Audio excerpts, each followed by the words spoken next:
fire alarm. Beep, beep, beep. Do you know what to do if the fire alarm goes off in the middle of the night? First, crawl to your bedroom door. Crawling is safer since smoke rises. Feel the door with the back of your hand. If it feels cold, open the door and then look around.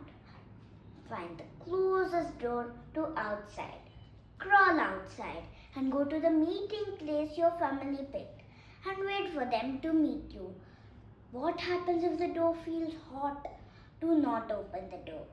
Crawl to get a blanket. Then crawl to your bedroom window.